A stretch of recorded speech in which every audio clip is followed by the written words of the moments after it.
Entramos ahora en el examen del tema 4 del temario, titulado Expansión y crisis en la Europa moderna entre 1450 y 1650 aproximadamente. De hecho, esa C punto del título antes de las fechas, C, 1450, significa circa, o lo que es lo mismo, aproximadamente, cerca de. Bien, se trata de un tema importante. En primer lugar, es importante para la historia de Europa porque se expone el momento en el que Europa dejó de ocupar una posición relativamente marginal con respecto al conjunto de las economías eurasiáticas y del mundo y pasó a ocupar un lugar central, a convertirse, como se dice en alguna parte del texto, en el intercambiador comercial del mundo. También es importante porque muchos de los procesos que desembocarán en la industrialización del siglo XVIII y que se utilizarán para explicar esta tienen su comienzo precisamente en este periodo. Hay básicamente tres grandes procesos de importancia que se estudiarán en este tema. El primero tiene que ver con el nacimiento de los estados modernos, llamados nacionales o absolutos, que parece ser una invención peculiar de Europa. En segundo lugar, y aunque se tratará mucho más de pasada, la secularización del conocimiento y de la técnica, es decir, el apartamiento de la religión como eje central o médula espinal de la aproximación del hombre al conocimiento de la naturaleza, va a tener también lugar en Europa en este periodo de la mano de fenómenos conocidos como el humanismo o posteriormente la Reforma Protestante. En tercer lugar, es el momento del nacimiento del capitalismo, no tanto como sistema económico generalizado, sino como forma de organización de la economía en determinadas parcelas, fundamentalmente en las ciudades y en el comercio internacional, en determinados sectores sociales.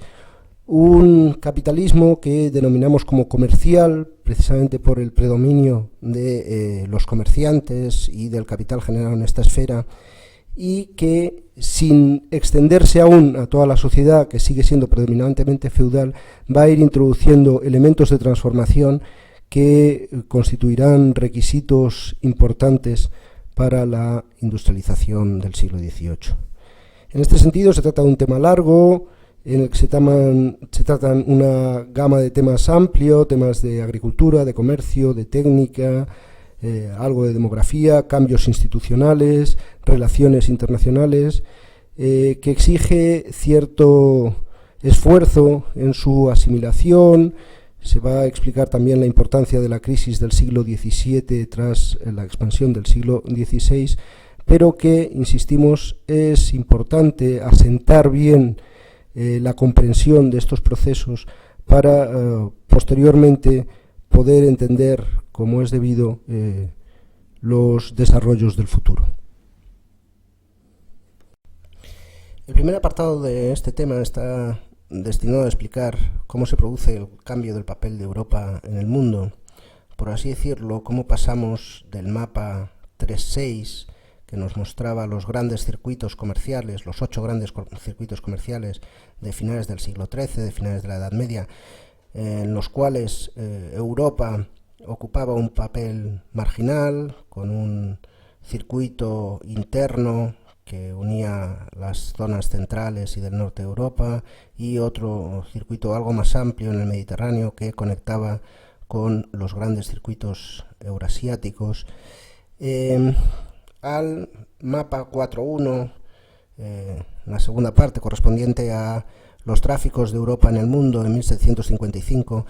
en el que se puede apreciar que el continente europeo ocupaba ya en ese momento un papel central en los intercambios comerciales internacionales. No obstante, este cambio de la posición de Europa en la economía mundial es un proceso largo, paulatino, que arranca de la salida de la crisis bajomedieval y que sin embargo es compatible hasta bien entrado el siglo XVIII con un predominio de Asia en el conjunto de la economía mundial, como se muestra en las tablas 4.1 y 4.2, tanto en términos demográficos, de número de habitantes, como de volumen de producción, según las estimaciones siempre aproximadas, pero aún así útiles, de PIB, como en cifras de urbanización y tamaño de grandes ciudades, como en el volumen del comercio. En este sentido, se cuenta en este primer apartado la expansión europea, inicialmente a través de los viajes de los portugueses circunnavegando África hasta llegar al Índico, en busca fundamentalmente de las especias, y posteriormente los viajes de los castellanos hacia América a partir del viaje de Colón en 1492, y de ingleses, franceses, holandeses, aprovechando las rutas ya establecidas para tratar de disputar la hegemonía comercial tanto a castellanos como a portugueses. En este proceso se explica el papel tanto de determinadas innovaciones tecnológicas, fundamentalmente en la navegación y en el armamento, como el papel que podríamos calificar de azaroso o de un elemento inesperado, que es el hecho de que los gérmenes que llevaron los europeos fundamentalmente a América eran desconocidos allí y se convirtieron en un aliado involuntario pero estratégico en la conquista. A lo largo de este apartado se examinan los avances de la navegación portuguesa y también de la expansión castellana en América y los tres pilares de la economía colonial en la América hispana, fundamentalmente una agricultura de subsistencia de la que dependía buena parte de la población indígena, una ganadería extensiva de gran importancia y dominada por los conquistadores, y fundamentalmente la minería, la explotación sobre todo de las minas de plata de Perú, de Potosí y de México, en Zacatecas, en la definición de las economías indianas. Después de examinar con algún detalle estas cuestiones, el apartado se cierra con un repaso a los tres tipos de innovaciones fundamentales que explican la expansión europea por el mundo. Por un lado, innovaciones tecnológicas, fundamentalmente en la navegación y el armamento, que ya se explicaron con detalle. También innovaciones derivadas a cambios en los mercados en el seno de Europa, que hacen que empiecen a ser apetecibles y atractivos productos procedentes de lugares más alejados, no solo ya las especias asiáticas, sino también algunas manufacturas y nuevos productos primarios como el azúcar, el té, el algodón, que se irán incorporando. Pero en tercer lugar, las innovaciones más importantes probablemente son las menos económicas de todos y tienen que ver con la naturaleza de un cambio institucional que tuvo lugar en Europa en este periodo y que solemos denominar como el nacimiento del Estado moderno o de los Estados-nación, o en algunos casos Estados absolutistas. La aparición de un nuevo tipo de agente político en Europa, los Estados modernos, o también llamados absolutos en algún caso, o nacionales, porque agrupan a comunidades más o menos homogéneas en torno a una lengua, a veces una única religión y un marco legal común, que serán el germen de las futuras naciones europeas, es un factor de cambio institucional muy importante en este periodo. Los estados modernos superan las antiguas monarquías medievales, que eran poco más que una autoridad ceremonial o teórica sobre un conjunto de señores feudales que se consideraban iguales al rey, y introducen una serie de transformaciones, fundamentalmente en el sentido de una unificación legal, una ampliación de los territorios, una dotación de recursos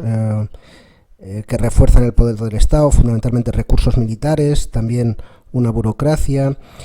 En el caso de Europa, además, se produce una reducción del número de unidades existentes, que pasan de cerca de 1 millar a finales del siglo XV a unas 500 en el siglo XVII, y se trata de unidades, estos nuevos estados, que están en profunda y continua competencia entre sí, competencia que se manifiesta fundamentalmente a través de la guerra, aunque tiene también otras facetas. Aunque la explicación no siempre resulte del todo convincente, lo cierto es que este tipo de nuevas unidades de tamaño mediano y en continua competencia son un factor peculiar que surge en Europa en este periodo y que contrasta vivamente con la situación de Asia, por ejemplo, donde dominaban grandes imperios territoriales en pequeño número que abarcaban grandes territorios. La combinación de unidades de tamaño mediano, lo cual nos hace entender que el tamaño tiene cierta importancia, es decir, un tamaño que supera la de las unidades territoriales feudales, los ducados o los condados, y que sin embargo no alcanza la de los grandes imperios de la antigüedad o los que predominaban en Asia, sumada a ese entorno competitivo, han sido interpretadas por algunos autores como la clave de el nacimiento del capitalismo en Europa y también la clave de la expansión europea por el mundo. La competencia entre estados, desde luego, parece haber jugado un papel importante en la expansión europea, y las rivalidades por el dominio de nuevas rutas o colonias o el monopolio de determinados productos marcan toda la Edad Moderna. Estos estados van a transformar las reglas del juego, los marcos institucionales propios del feudalismo, los de economías muy aisladas, dirigidas a la autosubsistencia, introduciendo incentivos para el crecimiento de la economía, incentivos que explicaremos más adelante. ¿Cómo y por qué surgen este nuevo tipo de unidades políticas? Básicamente tenemos dos interpretaciones. En primer lugar, la interpretación marxista, ya avanzada por Carlos Marx, según la cual, tras la crisis bajomedieval, con la mortandad de la peste negra y de las catástrofes demográficas anejas, la posición de los campesinos había salido muy reforzada, y estos además la hicieron valer en una serie de revueltas de gran importancia que amenazaron el orden feudal. Frente a esto, los señores feudales reaccionan tratando de reforzarse, y para hacerlo lo que hacen es delegar una parte de su poder en los monarcas, y de esta forma, renunciando a una parte de su poder, refuerzan la aparición de las instituciones estatales. Estas instituciones, una vez que aparecen, tendrán interés en promover un conjunto de reglas de juego que, sin eliminar las bases del feudalismo, es decir, el poder de la aristocracia y la economía predominantemente orientada hacia la agricultura, van a ir transformándola paulatinamente en un sentido más capitalista. Esta sería la interpretación de Marx, que hace hincapié en las relaciones sociales entre la aristocracia y el campesinado, que en Europa occidental acabó en el siglo XV con la servidumbre en buena parte de los territorios. Frente a ello, la interpretación de Douglass North, la interpretación institucionalista, es de corte más marcadamente económico, no tanto social, y hace hincapié en que los estados proporcionaban un marco institucional más estable y más eficaz para el desarrollo económico que el marco estrictamente feudal, que los señoríos, y que además, al controlar territorios mayores, existían economías de escala que no se daban en el marco territorial feudal más reducido, y el reforzamiento del poder del Estado permitía obligar a los monarcas, a todos sus súbditos, a contribuir económicamente al sostenimiento de estas nuevas instituciones. De esta forma, las instituciones estatales se habían impuesto sobre todo por su mayor eficiencia para reducir costes de transacción en la economía, y por tanto se habrían impuesto sobre la base de una lógica fundamentalmente económica y no tanto como resultado de un conflicto social. Esta interpretación de North la completa y la matiza Eric Jones en su obra sobre el milagro europeo, apuntando a que la competencia entre los estados derivada de ese tamaño intermedio al que hemos hecho antes alusión les incentivaba la competencia a mejorar los servicios, por así decirlo, que prestaban a sus súbditos, fundamentalmente en el terreno de el reforzamiento de los marcos legales que afectaban a la seguridad de los intercambios y de la propiedad, la prevención de las epidemias y catástrofes en general, y también a la mejora de las comunicaciones y del funcionamiento de los mercados. Según Eric Jones, entonces, el matiz no viene no tanto de las economías de escala que podían obtener los estados a partir de determinado tamaño, sino fundamentalmente de la dinámica de competencia que surge entre ellos. En todo caso, es importante subrayar que las dos explicaciones establecen una conexión fuerte entre el ascenso de los estados modernos y el nacimiento del capitalismo. Esta conexión entre el nacimiento del Estado y el nacimiento del capitalismo pasa en primer lugar por la guerra que es el gran instrumento de reforzamiento del poder estatal en este periodo, pero también la gran fuente de necesidades financieras para los monarcas. La guerra exige dinero y los monarcas pueden obtenerlo a través de tres vías que se explican en este apartado.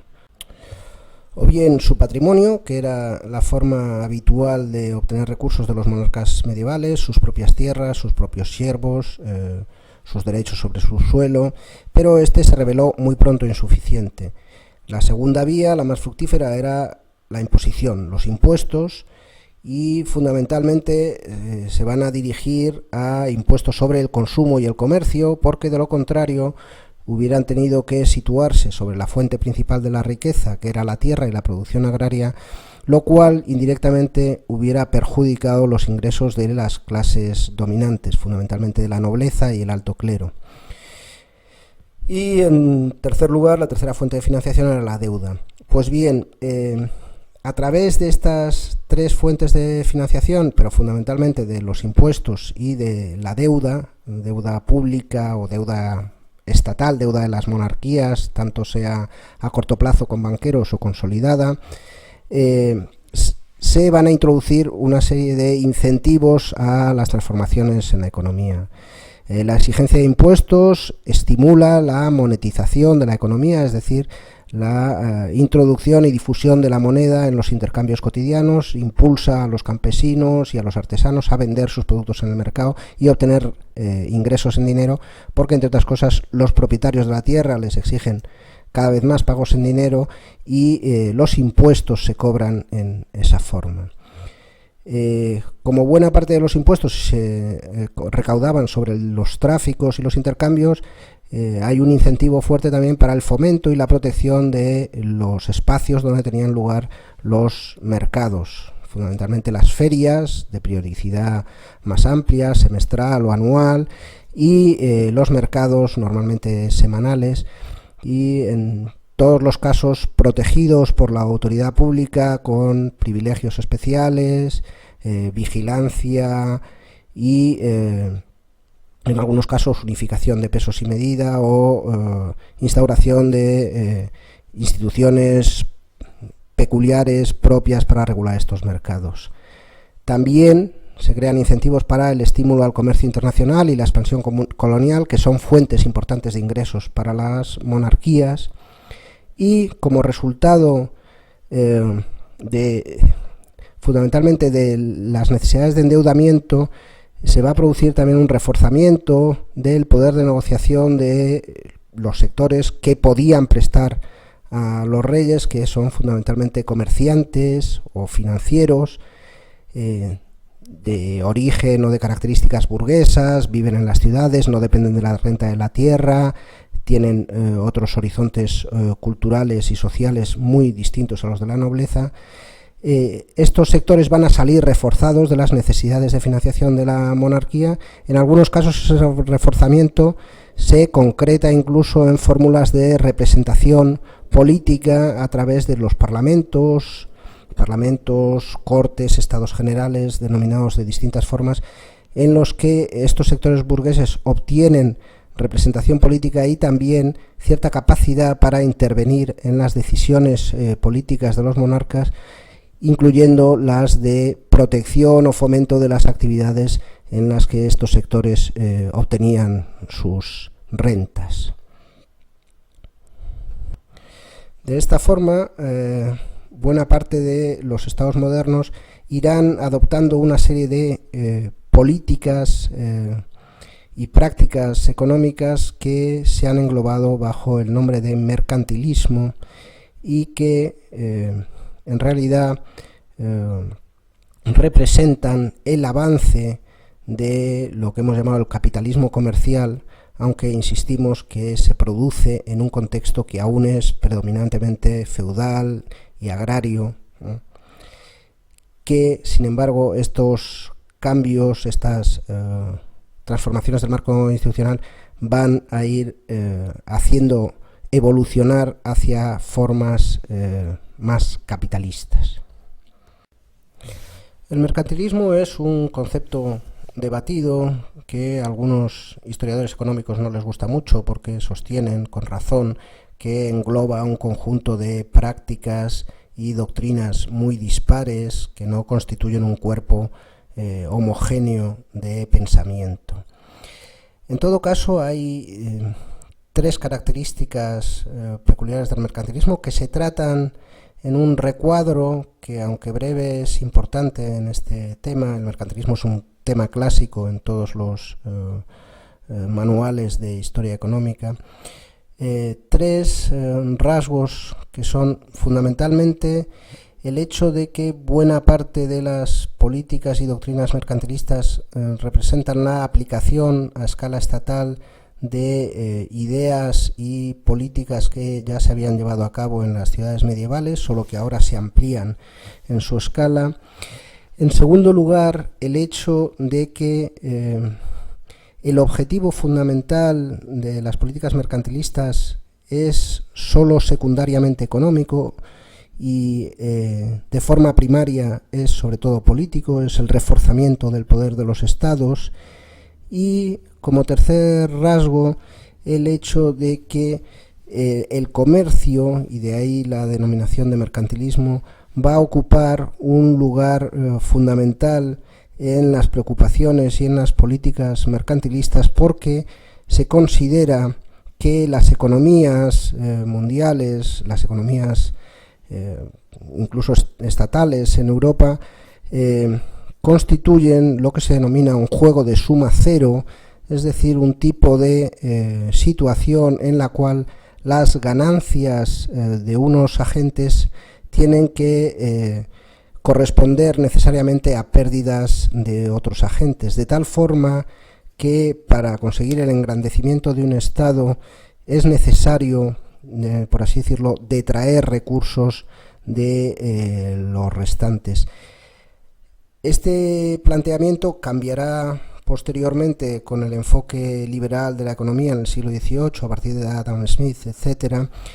que pasa a considerar la economía como un juego de suma mayor a cero, en el cual la participación de los agentes puede, por así decirlo, agrandar el pastel para todos, sin necesidad de que el reparto del mismo tenga necesariamente perjudicados.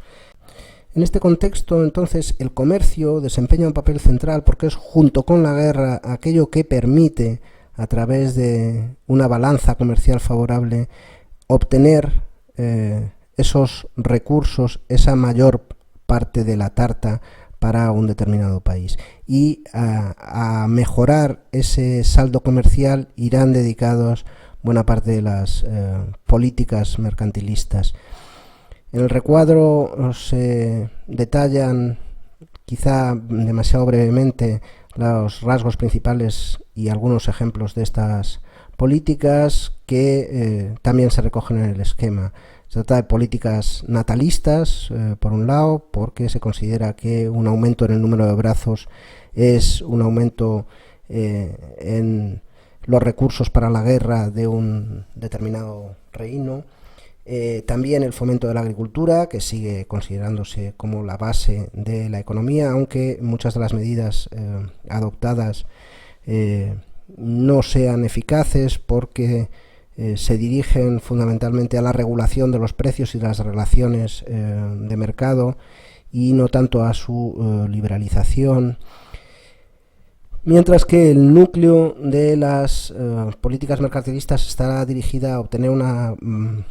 balanza comercial favorable a través del fomento de la manufactura, de aranceles proteccionistas o medidas de protección de las manufacturas nacionales, prohibición de determinadas exportaciones de materias primas, prohibición de importaciones. También un apoyo a la Marina Nacional, cuyo ejemplo más conocido son las actas de navegación británicas de 1651 y 1660, y también el establecimiento de compañías comerciales privilegiadas destinadas a gestionar al servicio del Estado también el monopolio del comercio con determinados productos o determinadas áreas. La Compañía Holandesa de las Indias Orientales, conocida por sus siglas en holandés, que son VOC, o la Compañía Inglesa del mismo nombre, son dos ejemplos bien conocidos de este tipo de compañías. En todo caso, insistimos que el mercantilismo, siendo un tema clásico en historia económica, hemos elegido tratarlo de forma muy sintética, pero merece la pena que dediquen alguna atención a este recuadro. Hemos tratado hasta ahora algunos rasgos de tipo estructural de los cambios en las relaciones económicas internacionales y en el marco institucional, y conviene prestar alguna atención al análisis de la cronología de las coyunturas, que en este periodo básicamente son una de expansión desde la salida de la crisis bajomedieval hasta aproximadamente 1600 y desde 1600 hasta aproximadamente la mitad del siglo XVII una fase de profunda crisis. En ambos casos estas coyunturas se reproducen tanto en Europa como en Asia, aunque con un tratamiento más detallado, mucho más detallado al que se presta a Europa. La expansión, que arranca de la salida de la crisis bajomedieval, tiene como primer y claro indicador el crecimiento de la población y también las cifras de producción, y tiene una base fundamentalmente extensiva, es decir, se trata de un crecimiento generado inicialmente en la agricultura, pero que se trasladará también a la manufactura y el comercio, un crecimiento generado fundamentalmente por incrementos en los factores de producción aportados. Fundamentalmente más tierras puestas en cultivo, una vez que se recuperan las que se habían abandonado en la crisis bajo medieval, y al mismo tiempo se incorporan algunas nuevas tierras, o bien por ganancias al mar, como en el caso de los polder en los Países Bajos, o bien por desecación de tierras inundadas en el interior, o ocupación de territorios hasta entonces no habitados y roturación de zonas de bosque o de pasto. Aumento del número de tierras, aumento del número de brazos y también cierto incremento en el capital empleado en las explotaciones agrarias, fundamentalmente en forma de ganado. Pero también, junto a este crecimiento de tipo extensivo, tenemos un crecimiento algo distinto, que es el que hemos calificado como crecimiento smithiano, que se deriva de el avance del comercio, de los intercambios, y lo que eso significa en términos de diversificación de cultivos, de especialización del trabajo, de división del trabajo, y en algunos casos también de diversificación de las actividades productivas. Es decir, no solo se introducen nuevos cultivos fundamentalmente orientados a los mercados, y de los cuales los más representativos en Europa serán la vid y el olivo, aunque hay toda una gama de productos textiles, de tintes también para tejidos, de productos ligados a otras industrias alimentarias como el lúpulo, de productos ganaderos, y junto a la diversificación de la producción también hay una diversificación de actividades visible en los entornos rurales, con el aumento, el crecimiento de la industria rural a través de sistemas del tipo Verlag System, o la instalación en zonas rurales de explotaciones o bien de ferrerías, minerías, astilleros o instalaciones de conservación de pescado en las zonas costeras, etc. Como digo, por tanto, hay dos vías de crecimiento. Entonces, una vía extensiva, que es la mayoritaria, una vía de intensificación basada en la especialización económica y la diversificación de actividades, que se refuerza con la diversificación de cultivos. Todo esto ligado a la penetración de los mercados en las zonas rurales, la monetización, todos esos fenómenos de los que hemos tratado ya anteriormente. De la misma forma, en las zonas urbanas se produce también un crecimiento económico ligado, esto sí, a la manufactura, fundamentalmente, al comercio y a los transportes, que son las actividades que definen estos entornos urbanos. En el texto se describen con cierto detalle estos rasgos, esta diversificación de actividades, esta diversificación de cultivos, también el crecimiento extensivo, y claramente, de acuerdo con los esquemas que ya venimos explicando desde el tema introductorio, sabemos que existía el peligro de que estas vías de crecimiento se toparan con los límites malthusianos, los límites que los rendimientos decrecientes imponen a unas poblaciones que crecen en una proporción mayor que los recursos de los que disponen. Este va a ser básicamente el mecanismo que dispare la crisis del siglo XVII, y en esta crisis los factores que habían construido un círculo virtuoso, es decir, el encadenamiento de avances en la comercialización, en la penetración de los mercados, en la monetización, que llevan a la especialización de cultivos, que llevan a una diversificación de los ingresos y a un aumento de los ingresos de las familias campesinas, etcétera, etcétera. Este círculo virtuoso en época de crecimiento, cuando se produzca una época de recesión a través de malas cosechas o problemas epidémicos que van a limitar el crecimiento de la mano de obra, etcétera, se convertirá en un círculo vicioso que irá reduciendo la actividad, reduciendo la especialización y, por tanto, fomentando el retorno a lógicas de subsistencia en vez de el avance hacia lógicas de mercado. Pues bien, es importante señalar que cuando esto se produzca, cuando se desate la crisis del siglo XVII, cuyas manifestaciones tienen que ver con grandes mortandades por epidemias, guerras continuas, catástrofes demográficas, cuando se produzca la crisis, lo más importante será la respuesta que distintas economías van a dar a esta situación. De este modo, mayoritariamente, las economías europeas van a retornar a formas de economía de subsistencia, a abandonar los cauces de especialización y diversificación que habían alimentado la parte más dinámica del crecimiento anterior, y este estancamiento muy visible en las zonas fundamentalmente del Mediterráneo, pero también en Europa Oriental, van a marcar una diferencia muy importante con respecto a aquellas otras zonas, fundamentalmente en torno a los Países Bajos y algunas regiones inglesas, en las que la respuesta a la crisis va a ser, en vez de retroceder a formas más seguras, pero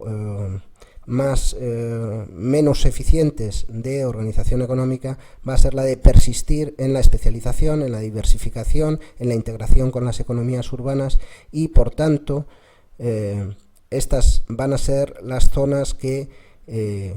resistan mejor a la crisis del 17 y de hecho salgan en términos relativos beneficiados de ella, porque una de las consecuencias de la crisis del 17 será el desplazamiento de los ejes económicos desde el sur de Europa, desde la Europa mediterránea y atlántica, hasta el norte, fundamentalmente en la zona del Mar del Norte, en torno a Inglaterra y Países Bajos como grandes focos. Hay un tercer modelo también de estancamiento o retroceso, que es el de las economías del este de Europa, que lo que harán serán reforzar o incluso recuperar formas de servidumbre, formas feudales muy marcadas, aunque en algunos casos conectadas con las zonas más dinámicas a través de los mercados de exportación. Estas tres vías de salida a la crisis van a definir tres zonas muy diferenciadas en Europa, y creemos que van a influir también en el atraso relativo de fundamentalmente de Europa del Este y de la Europa mediterránea frente a la Europa noratlántica, que entrará ya en una senda muy clara de progreso ininterrumpido. En todo caso, como muestra el gráfico, Asia sigue dominando las economías mundiales. El estancamiento del siglo XVII también es visible en las economías asiáticas, y sin embargo a partir de 1700 las economías europeas comenzarán a recortar las distancias de forma notable. En todo caso, es importante retener estas dos grandes fases: expansión en el 16, crisis en el 17, y la importancia tanto de los factores que generan la expansión como de las salidas diferenciales a la crisis del 17 y lo que eso significará de cara al futuro. El comercio, y en particular el comercio internacional, salieron relativamente bien librados de la crisis del 17, en parte porque su demanda venía de unas clases dominantes que pese a todo seguían teniendo suficientes rentas como para consumir productos de lujo, y en parte porque sus mercados se sitúan en aquellas zonas que fueron menos castigadas por la crisis. En todo caso, el protagonismo en el comercio internacional va a corresponder en esta fase fundamentalmente a Inglaterra y a Holanda, o mejor dicho, primero a Holanda y luego a Inglaterra, que van a entrar en el curso del siglo XVII en una disputa cada vez más agria, fundamentalmente por el control de las rutas y los territorios del comercio asiático, y también que van a intervenir en la articulación de los tráficos del llamado comercio triangular del Atlántico, que vinculaba las producciones de manufacturas europeas con los esclavos africanos, que a su vez eran reenviados a las plantaciones de América, donde producían otra serie de bienes, fundamentalmente azúcar, más tarde algodón, ron, que regresaban a Europa desde donde eran o bien consumidos o bien reexportados. En todo caso, este nuevo protagonismo de Inglaterra y de Holanda en el comercio internacional es un reflejo de su posición en el conjunto de la economía europea y de su creciente papel en las economías mundiales. Y reflejan el ascenso de las formas de organización capitalista que, insistimos, por su vinculación a este negocio comercial y la importancia que va a tener la acumulación de capital en estos negocios, es calificado habitualmente de capitalismo comercial. Estos rasgos capitalistas se van a ir advirtiendo en la creciente capitalización de las empresas, la creciente importancia de las inversiones, tanto en las empresas comerciales como en las manufactureras, en el papel de los mismos propietarios y comerciantes como clase cada vez más influyente, en algunos casos en Holanda y en Inglaterra a través de los avatares políticos del siglo XVII, en Inglaterra con una revolución en toda regla que va por 2 veces a deponer a los monarcas reinantes y en algún caso llevarlos al patíbulo, y en Holanda de otra forma, pero también ligada a su guerra con España, también la burguesía va a adquirir un peso preponderante. Ligado a ello, la articulación de los derechos de propiedad es cada vez más estricta, cada vez más respetuosa con el tipo de propiedad privada, individual y absoluta que conocemos como propiedad capitalista, y también se incrementa el número de trabajadores asalariados, que es otra de las características del capitalismo. Sin embargo, dicho todo esto, hay que decir que todavía en este periodo, e incluso hasta el siglo XVIII y el XIX en buena parte de Europa, seguimos en un mundo fundamentalmente feudal, como se refleja en una serie de rasgos que destacamos en el texto, fundamentalmente el predominio de economías de base agraria, donde se sigue generando el 80% de la renta y empleándose un porcentaje análogo de la población activa, el dominio social y económico de las aristocracias terratenientes, tanto laicas como eclesiásticas, la existencia de grandes capas de pequeños campesinos, propietarios o arrendatarios, a veces no hay una gran diferencia, de sus tierras, la importancia de la orientación de las economías hacia la subsistencia más que hacia el mercado, el predominio de formas de propiedad feudal, tanto de la tierra como de otro tipo de bienes, y también de los mecanismos, llamémosle políticos, es decir, no estrictamente de negociación, de salario, de contrato, sino basados en relaciones de poder a la hora de determinar el reparto de la renta. Por todo esto, se puede hablar en este periodo de una transición hacia el capitalismo, pero dentro de un mundo que sigue siendo fundamentalmente feudal. Un mundo, sin embargo, en el que aquellas regiones que han dado pasos en sus organizaciones institucionales hacia formas capitalistas van a adquirir un peso cada vez mayor y van a influir cada vez más en la articulación de la economía también a nivel internacional.